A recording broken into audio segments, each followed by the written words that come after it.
नमस्कार, मैं डॉक्टर श्रद्धा वशिष्ठ आपका सबकी शिक्षा में बेहद स्वागत करती हूँ। जब भी मुझसे पूछा जाता है कि कक्षा पहली के फॉर्म कब से भरे जाएंगे, तो मेरा जवाब होता है जल्द ही केंद्रीय विद्यालय संगठन एडमिशन शेड्यूल जारी कर देगा। ऐसे में लोग मुझसे पूछते हैं मैम एडमिशन शेड्यूल क्या होता है, हमें समझ नहीं आता, आप सीधी सादी भाषा में समझाइए। तो आपके इसी सवाल का जवाब मैं आज की वीडियो के माध्यम से दूंगी। मैं आपको समझाने जा रही हूँ एडमिशन शेड्यूल होता क्या है।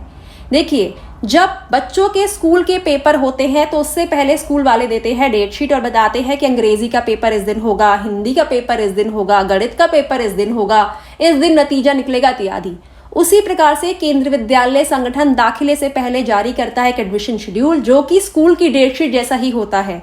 इसमें बताया जाता है कि कक्षा पहली के दाखिले इस दिन शुरू होंगे, कक्षा पहली के दाखिले इस दिन, यहाँ तक फॉर्म भरने की प्रक्रिया खत्म होगी, शुरू होने की प्रक्रिया कब से शुरू होगी, कक्षा दूसरी और उससे ऊपर की कक्षाओं के फॉर्म भरने की प्रक्रिया कब से शुरू होगी, खत्म कब होंगे, फिर उसके बाद रिजल्ट कब निकलेगा इत्यादि। तो स्कूल के बच्चों का पेपर से पहले की जो डेट शीट होती है वैसा ही होता है केंद्रीय विद्यालय संगठन का दाखिले से पहला निकाला गया एडमिशन शेड्यूल, जिसमें तारीखों से, डेट से संबंधित जानकारी दी होती है। तो आपको और अच्छे तरीके से समझाने के लिए मैं पिछले साल का एडमिशन शेड्यूल आपके लिए लेकर आई हूँ 2022-23 का, जिसमें आप देखेंगे पहले में कि कब उन्होंने विज्ञापन दिया था, क्योंकि जब केंद्रीय विद्यालय संगठन कक्षा पहली और उससे ऊपर की कक्षाओं के फॉर्म कब से निकलने हैं, कब अंतिम तिथि होगी, रिजल्ट कब निकलेगा, ये सारी जानकारी लेकर आता है। मोटे मोटे शब्दों में कहा जाए एडमिशन शेड्यूल लेके आता है, समय सारणी लेके आता है, तो वह इसके विज्ञापन देता है अलग अलग अखबारों में। तो उन कहते हैं कि उन्होंने अखबारों में इसके संबंध में जानकारी दे दी थी फरवरी के आखिरी हफ्ते में। फरवरी की आखिरी तिथि यानी कि 28 फरवरी से फॉर्म भरने की प्रक्रिया शुरू हो गई थी और 13 अप्रैल तक चली थी। यह इतना लंबा समय आमतौर पर नहीं मिलता। यह 13 अप्रैल तक का लंबा समय इसलिए मिला था क्योंकि कक्षा पहली की कम से कम दाखिले की उम्र वर्ष 6 हो गई थी। जो पहले 5 साल होती थी अब 6 साल हो गई थी, और यह मामला हाई कोर्ट, देश भर की अलग अलग हाई कोर्ट्स में पहुंचा था। तो उस मामले के निपटारे में थोड़ा समय लगा था, इसलिए अंतिम तिथि बढ़ती चली गई थी।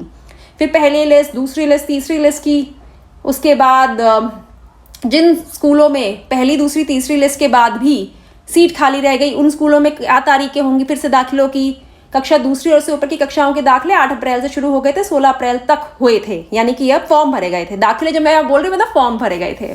उसके अलावा रिजल्ट 21 अप्रैल को निकल गया था। 22 अप्रैल से दाखिला प्रक्रिया, 22 से 28 के बीच में फाइनल दाखिला प्रक्रिया शुरू हो गई थी। कक्षा 11वीं को छोड़कर सभी कक्षाओं की दाखिले की अंतिम तिथि 30 जून, और उसके बाद कक्षा 11वीं की दाखिला प्रक्रिया शुरू हो गई थी। तो ये सारा जो जानकारी है ये एडमिशन शेड्यूल के माध्यम से पिछले साल दी गई थी। इस साल भी अभी ये एडमिशन शेड्यूल जल्द ही जारी हो जाएगा, जिसे हम समय सारणी भी कहते हैं, और जैसे ही ये रिलीज होगा इसकी जानकारी मैं आपके लिए जरूर लेकर आऊंगी। याद रखिएगा, केंद्रीय विद्यालय दाखिला संबंधित सारी जानकारी मैं आपके लिए हमेशा से लाती रही हूँ। पिछले 5 सालों से तकरीबन लाखों की संख्या में बच्चों का दाखिला देश भर के अलग अलग केंद्रीय विद्यालय में हुआ है, और मैं चाहती हूँ इस साल ये आंकड़ा और बढ़े और आपके बच्चे आपके मन पसंदीदा केंद्रीय विद्यालय पहुंचे। मुझे डॉक्टर श्रद्धा वशिष्ठ को इजाजत दीजिए। नमस्कार।